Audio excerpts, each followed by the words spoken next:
Uma coisa que eu percebi, conversando com alguns humoristas, lógico, tenho contato mais com os cristãos, né? Mas eu percebo isso também nas entrevistas dos que não são cristãos. A maioria, se não todos que eu já comecei a ver, é um mecanismo de defesa que esconde, na verdade, até uma tristeza da pessoa. Né? E você falou de um episódio depressivo, não sei nem se você chegou a ser diagnosticado na época, Sim. mas, assim, isso é real? E aí, quando criança, adolescente, uma casca, uma capa... E eu vou falar um negócio pra você. 100% dos humoristas. 100%? Todos eles já vieram de um quadro de depressão e boa parte ainda sofre. Todos. Então, tanto que tem... A prova disso, tem o Paulo Zamparo, que trabalha produzindo nossos eventos, ele é humorista também. Cara, ele tinha um show pra fazer, junto comigo, inclusive. Foi, acho que 3 dias depois do pai dele morrer.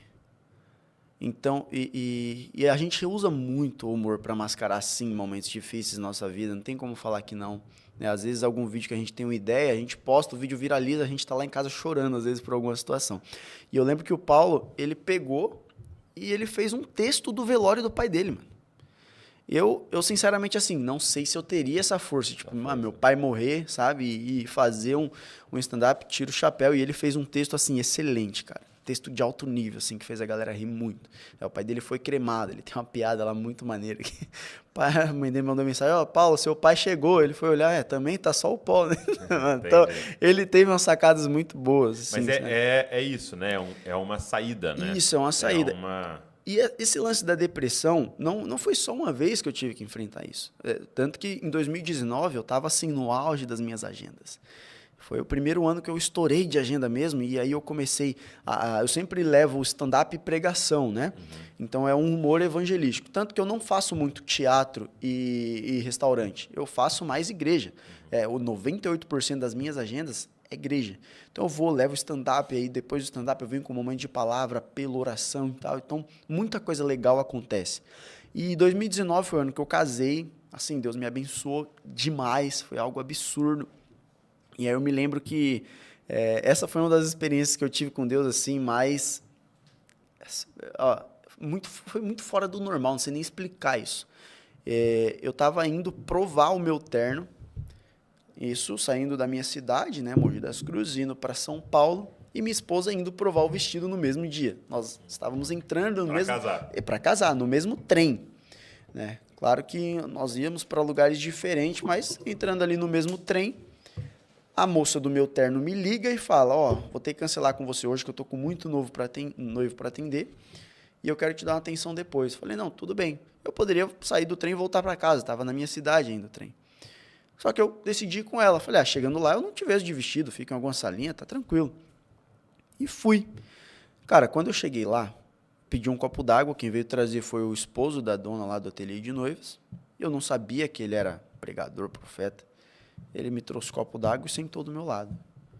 Ele olhou para mim, contou a história dele, né? Falou assim, sou um pregador, tal, já fui do PCC, já fui preso, não, mas Deus entregou algo à minha vida. E eu não costumo ficar aqui perto dos clientes da minha esposa, não, mas Deus mandou te entregar um recado. Ele já mandou aqui o CPF da minha mãe, mano. Não, tá brincando. Ele mandou 40028922, Valdilene, mano, mandou aqui, velho. Não, você tá brincando, ele falou CPF. Não, ele falou, mano. Ele falou. E eu tava no melhor período financeiro da minha vida. Melhor, sim. Melhor. E... tava até melhor que meus irmãos que eram engenheiros. Assim, Claro. Não que seja uma competição. Mas eu tava muito bem. E aí ele, eu percebi que era Deus falando através da vida dele quando ele começou a revelar o nome de uma prima minha. Que essa prima minha, o nome do pai dela é Carlos e da mãe é Vânia. E para dar o nome dela, os dois misturaram o nome, ficou Vânia e Carla. Irmão, quando ele falou assim, ele falou a data de aniversário dela, falou, Deus tá mostrando aqui, Vânia e Carla Brito. Eu falei, que isso, mano? Não, aí é Deus, não tem... um homem na carne não ia acertar um nome desse, só Deus mesmo, não tem como. Aí ele falou do meu irmão, falou dos meus dois, falou do meu pai, mano, ele falou a placa do carro do meu pai. Foi algo assim. E aí ele disse que, por que eu estou falando números e placa e data de aniversário antes de entregar a revelação? Porque você veio aqui incrédulo. E Deus precisava aumentar a sua porção de fé para algo que ele tem para te entregar. Ele começou a falar da minha vida. Falou sobre tudo que estava acontecendo na minha vida naquele período. E aí ele falou sobre tudo que vai acontecer na minha vida. Algumas coisas que ele falou, eu estou vivendo agora. Que Deus me levaria em lugares que eu não imagino, tal, e várias coisas, né, de coisas que eu ia conquistar. Só que aí no final de tudo que ele disse que eu ia conquistar, ele falou, só que eu vejo um furacão na tua vida financeira. Vejo algo fazendo assim, ó. Aí eu falei, não é possível. Se eu não recebo, não. Depois do cara falar de... Virei a mão. E casei em 2019, tive uma lua de mel maravilhosa, fiz um cruzeiro maneiro, voltei assim num período financeiro no ápice, deu janeiro, fevereiro, março, entra a pandemia, as agendas secam. Eu era muito bom em vendas online na internet, de repente minhas comissões pararam de cair assim mesmo, gerando muitos cliques para alta conversão e não convertia nada. Mano. Cara, todas as minhas fontes de renda secaram. Num período que eu tinha acabado de mudar de casa. Tinha mudado para uma casa maneira, uma casa melhor e tal. Aí tinha pegado uma cachorrinha também, uma Golden, que hoje está gigante. E aí, de repente, eu entro no pior período financeiro, espiritual e conjugal da minha vida. Por quê? Fecharam as igrejas, não estava cultuando, eu era da igreja... Perdão. Na época eu estava na igreja do meu pai, ele era meu pastor, e fechou. A dona tinha pedido até o salão de volta, quis aumentar o aluguel na pandemia, não tinha condições disso, ficamos sem cultuar. Eu entrei num período de extrema frieza, e eu tinha vindo de um período assim, mano, de pregação, igreja, agenda, gente se convertendo nos shows, sabe, algo fervoroso. E aí, isso, a minha vida financeira começou a afetar muito também a minha autoconfiança, afetou meu casamento, foi algo assim, literalmente o pior período da minha vida. Furacão mesmo. Isso, um furacão. Realmente passou o que ele tinha falado lá e levou tudo. Eu tive que desfazer do carro que eu tinha pegado e aconteceu uma situação na casa que eu estava, tipo, estava 2 meses lá, aconteceu uma situação, precisei sair processando o dono da casa. Eu lembro que mudei para um apartamento, quando eu subi o último móvel no dia da mudança, eu me tranquei em um dos quartos vazios, fechei a porta e eu comecei a chorar muito. Eu chorei assim, acho que das 8 da manhã até 1 hora da tarde, mais ou menos, cara, chorando. E eu só falei para Deus assim, Deus, eu preciso saber que o Senhor está comigo. Eu preciso saber que o Senhor está comigo. E só.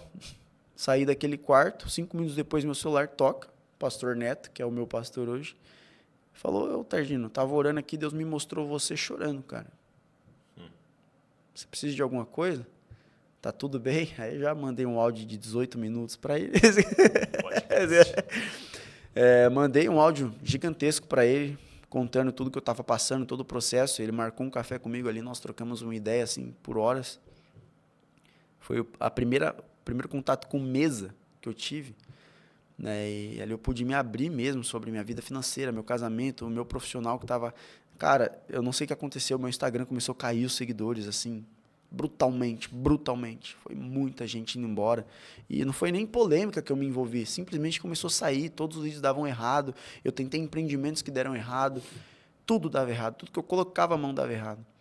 E aí ele falou, olha, você precisa trabalhar no seu espiritual, é lá que tem que ser tratado. E ali eu comecei novamente a minha leitura bíblica, eu falei, não, a partir de hoje eu vou ler a Bíblia inteira, eu vou conseguir bater essa meta. E dali em diante eu comecei a jejuar, comecei a ter mais, a ser incisivo mesmo, tipo assim, eu vou vencer a minha carne, eu vou vencer essa indisciplina que eu tenho de não orar, de não falar com Deus, todos os dias vai ser a primeira coisa que eu vou fazer. Dali em diante a minha vida começou a mudar. Foi um processo de muita dificuldade ainda, por volta de um ano e meio, mais ou menos, 2 anos quase, até as coisas realmente começarem a fluir novamente na minha vida. Mas Deus foi moldando e colocando pessoas que foi me direcionando para aquilo que Ele queria realmente. E ali Deus me tratou mais uma vez. E eu me lembro que uma das coisas que Ele falou naquela profecia é que Deus iria me revestir com a armadura necessária para suportar o que Ele tinha para colocar em minhas mãos ainda. Então, eu amadureci muito. Acho que nesse período da minha vida, em 2 anos, eu amadureci uns 20. De verdade, foi algo absurdo, assim. E hoje, graças a Deus, eu inclusive, não faz muito tempo que eu saí desse período, né? Graças a Deus as coisas começaram a fluir novamente. Deus começou a fazer coisas assim muito mais absurdas do que acontecia antes. Agora está acontecendo. Uma experiência com Deus assim de toque eu tive, sabe? De madrugadas pedindo para Deus me tocar e de repente não senti nada. Quando eu durmo, acordo com 3 tapas na minha perna, assim, opa, peraí, todo arrepiado, sentindo uma presença sobrenatural. E olha, tanta coisa acontecendo que eu não sei nem explicar aqui. Talvez pessoas céticas vão falar que eu estou mentindo, cara. Porque realmente o que Deus fez na minha vida, tudo que melhorou na minha vida foi tratado no espiritual. Nada foi por empenho ou esforço meu. Essas mãos aqui só edito os vídeos meus, que até as ideias é Deus que manda.